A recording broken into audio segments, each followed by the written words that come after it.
pathetic, worthless, waste, useless. Go kill yourself.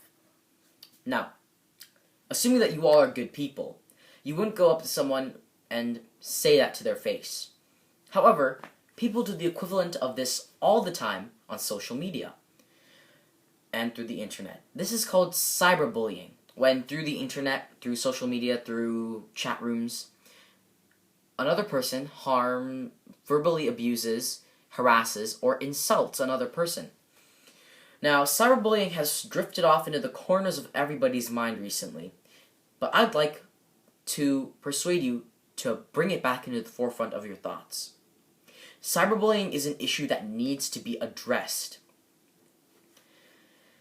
This is something that affects so many people, and we don't even realize it. According to CNN's latest poll, 52% of the general youth have experienced cyberbullying in their life, and 25% of current high schoolers are experiencing cyberbullying. 25% of all high schoolers in the United States is a massive number. This is a widespread issue that needs to be addressed, and so many people are being hurt every day by cyberbullies. According to Ana Maria Chavez, unless and until our society recognizes cyberbullying for what it is, the suffering of thousands of silent victims will continue. Many people are affected by cyberbullying, and it is a big problem, and it needs to be addressed.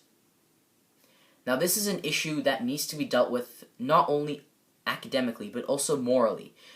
There are certain presumptions that a human has to live by. Whether you have to be a good person to do these things, and you have to be a bad person when you do these things. In order to be a good person, you have to respect and love your fellow human being. And clearly, because of looking at these staggering numbers, that's not the case. There needs to be a legal action, a legal form, a law that needs to be passed that helps regulate these types of incidences so that cyberbullying can be diminished and, hopefully, eradicated. Now let me go to my 2 points. First of all, cyberbullying is an issue that affects people's lives. Unregulated cyberbullying leads to suicide. There are many examples that I can state, and I'm going to state just 2.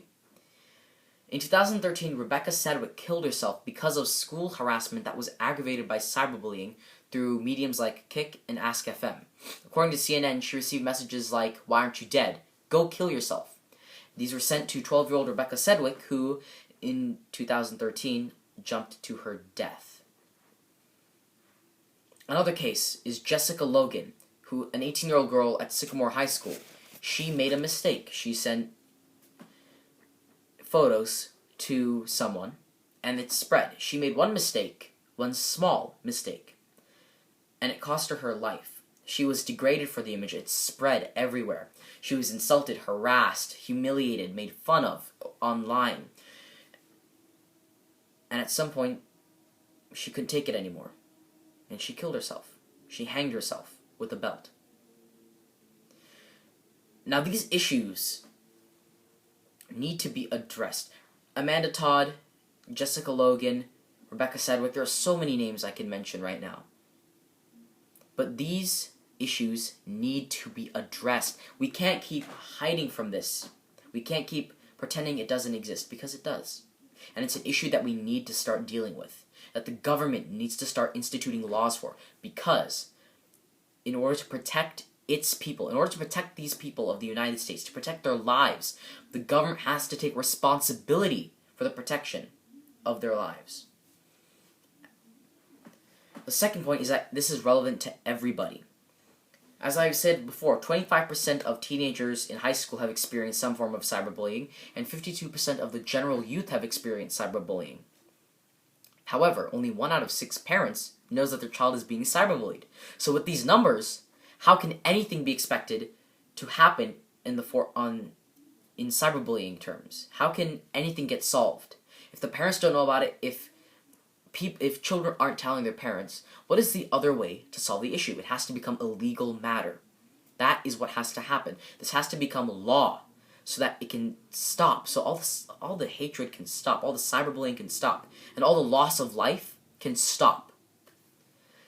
Cyberbullying is widespread because it's anonymous. That's the issue. In order to deal with cyberbullying, we have to deal with the issue of online anonymity.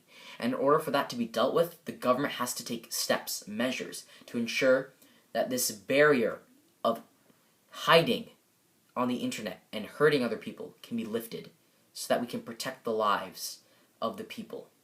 And so I urge you today, go talk to people. Spread the word. Cyberbullying needs to be taken seriously as a matter of life or death. Talk to your parents, talk to a senator, talk to a state representative, talk to someone who can spread the issue and spread the issue yourself.